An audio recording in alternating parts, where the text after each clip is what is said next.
এত রক্ত দেওয়ার পরেও যারা আওয়ামী লীগের পক্ষে অবস্থান নেবে তাদের সাথে বাংলাদেশের মানুষের কোনো সম্পর্ক নেই, থাকতে পারে না। বাংলাদেশের মানুষ সেই দিল্লির এজেন্ডা আর এই দেশে বাস্তবায়ন হতে দেওয়া হবে না। দিল্লিতে বসে বসে পরিকল্পনা করা হবে আর বাংলায় বসে বসে তার দাসেরা সেই পরিকল্পনা বাস্তবায়ন করা হবে। সেই স্বপ্ন 5ই আগস্টের পর আর দেখা যাবে না। সেই স্বপ্ন আর দেখবেন না। বাংলার সেই চাঁপাইনবাবগঞ্জের সীমান্তে দেখুন, বাংলার সেই প্রতিটি সীমান্তে দেখুন, সীমান্তের মানুষজন এখন প্রতিরোধ গড়ে তুলছে। সুতরাং দিল্লির পক্ষে এই দেশে অবস্থান করবেন, এই দেশে রাজনীতি করবেন, সেটা এদেশের মানুষ আর মেনে নিবে না, নিবে না, নিবে না। অভ্যুত্থানের 5 মাস আগে অভ্যুত্থান চলাকালীন সময়ে যেই দলগুলোকে আমরা পাশে পেয়েছি তাদের মধ্যে আজ আমরা সেই প্যাসিবাদী আচরণ লক্ষ্য করছি। আমরা লক্ষ্য করছি কিভাবে আওয়ামী লীগকে পুনর্বাসন করা হবে তার নীল নকশা সাজানোর চেষ্টা করতে দেখছি। আমরা দেখছি আমাদের ভাইয়েরা এখনো হসপিটালের বিছানায় কাতরাচ্ছে। আমরা দেখছি আমাদের শহীদ পরিবারের বাবা মায়েরা, শহীদের বাবা মায়েরা এখনো চোখের পানি ফেলছে।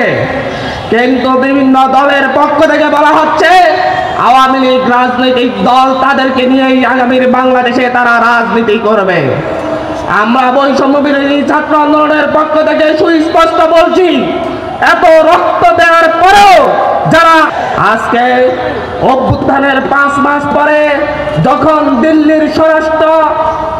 দিল্লির পররাষ্ট্র সচিব বলছে যে আগামী বাংলাদেশের নির্বাচিত সরকারের সাথে সরকার আসলে আমরা সম্পর্ক স্বাভাবিক করব, তার 2 দিন পরেই দেখা যাচ্ছে একটি রাজনৈতিক দলের শীর্ষ নেতা বলছে অতি দ্রুত নির্বাচন দেন, নির্বাচিত সরকারই এই দেশের ভবিষ্যৎ নির্ধারণ করবে।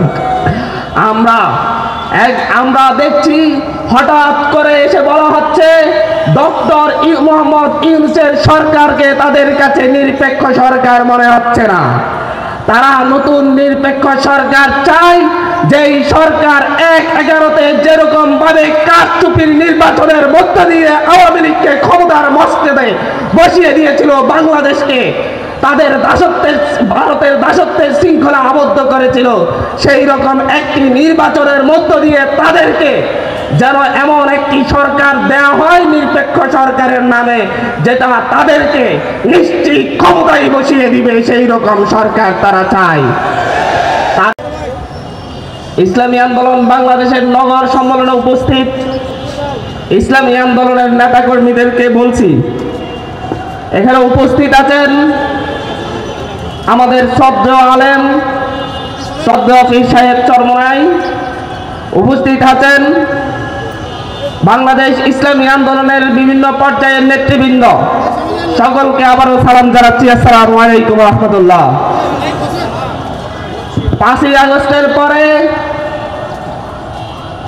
আজ 6টি মাস অতিক্রম হয়েছে। 5ই আগস্টের পূর্বে সর্বপ্রথম শাহবাগে আমাদের পক্ষে যিনি মিছিল নিয়ে এসেছিলেন তিনি পীর সাহেব চরমনাই।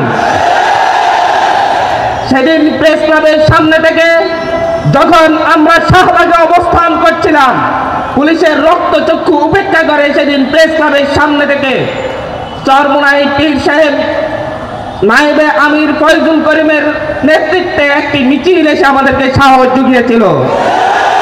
আমরা সেটা ভুলে যাইনি। আমরা আজকে অভ্যুত্থানের 5 মাস পরে আজকে এখানে একত্রিত হয়েছি, কিন্তু